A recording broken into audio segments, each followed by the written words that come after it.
Finally वह पल आ ही गया जिसका सबको बेसब्री से इंतजार था। खुशियों और रंगों से भरी होली के इस खास मौके पर शर्मा जी ने ऐसा फैसला सुनाया जिसने पूरे परिवार का माहौल ही बदल दिया। अब तक जो शर्मा जी आर्या को बिल्कुल पसंद नहीं करते थे और उनकी कोई बात सुनने को भी तैयार नहीं थे, वहीं शर्मा जी अचानक ऐसा कुछ कह देते हैं कि आर्या सर भी एक पल के लिए हैरान रह जाते हैं। होली के जश्न के बीच शर्मा जी धीरे धीरे आर्या सर के पास आते हैं। आर्या सर उन्हें देखकर थोड़ा घबरा जाते हैं, क्योंकि उन्हें लगता है कि शायद शर्मा जी अभी भी उनसे नाराज हैं। लेकिन तभी शर्मा जी उन्हें आर्यवर्धन कहकर बुलाते हैं। यह सुनकर आर्या सर पूरी तरह चौंक जाते हैं, क्योंकि अब तक सब उन्हें आर्या सर कहकर ही बुलाते थे। आर्या सर थोड़ी हैरानी और घबराहट के साथ पूछते हैं, शर्मा जी, आपने मुझे आर्या सर की जगह आर्यवर्धन क्यों कहा? इस पर शर्मा जी मुस्कुराते हुए कहते हैं, क्योंकि अब तुम्हें आर्यवर्धन सुनने की आदत डालनी पड़ेगी। आखिर बहुत जल्द तुम मेरे दामाद बनने वाले हो। शर्मा जी के मुंह से दामाद शब्द सुनते ही आर्या सर की खुशी का ठिकाना नहीं रहता। उन्हें अपने कानों पर यकीन ही नहीं होता कि जिस इंसान को मनाने के लिए उन्होंने इतनी कोशिशें की, वहीं आज खुद उन्हें अपना दामाद मान रहा है।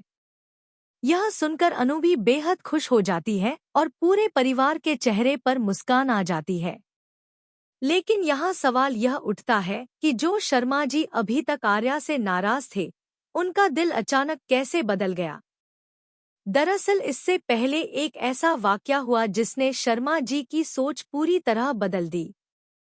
आर्या सर सबसे पहले शर्मा जी के साथ होली खेलना चाहते थे, लेकिन शर्मा जी उन्हें नजरअंदाज करते हुए वहां से चले जाते हैं। तभी रास्ते में कुछ आवारा गुंडे शर्मा जी को घेर लेते हैं और उनसे बदतमीजी करते हुए पैसे मांगने लगते हैं। इसी बीच आर्या सर वहां पहुंच जाते हैं। वह बिना देर किए उन गुंडों को पैसे दे देते हैं और शर्मा जी को उनके चंगुल से बचा लेते हैं। गुंडे पैसे लेकर जाने ही वाले होते हैं कि तभी उनकी नजर पास खड़ी अनु पर पड़ जाती है। गुंडे अनु को परेशान करना शुरू कर देते हैं। अनु के मना करने के बावजूद चारों लड़के जबरदस्ती उसे रंग लगाने की कोशिश करते हैं। यह सब देखकर आर्या सर का गुस्सा फूट पड़ता है। वह अपनी जान की परवाह किए बिना उन गुंडों पर टूट पड़ते हैं और उन्हें इतनी बुरी तरह पीटते हैं कि वे डर के मारे वहां से भाग जाते हैं। शर्मा जी यह सब अपनी आंखों से देखते हैं कि कैसे आर्या सर ने एक सच्चे रक्षक की तरह अनु की रक्षा की।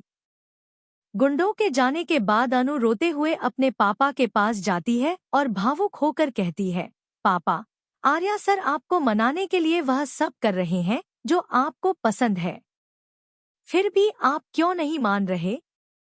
अनु की आंखों में आंसू देखकर शर्मा जी का दिल पिघल जाता है।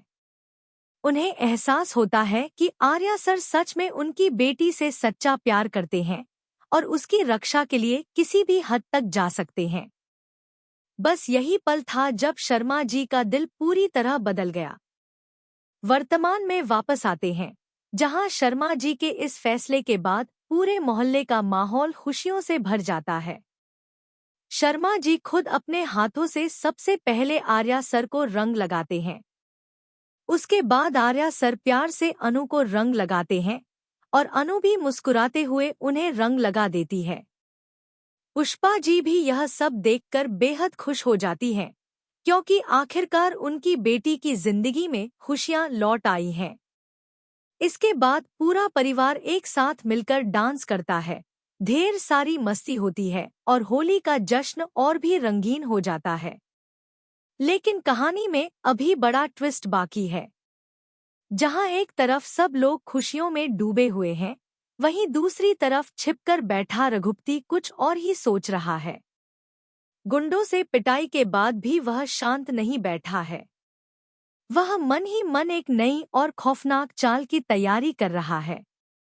रघुपति सोचता है कि अब उसके असली प्लान को अंजाम देने का सही समय आ गया है।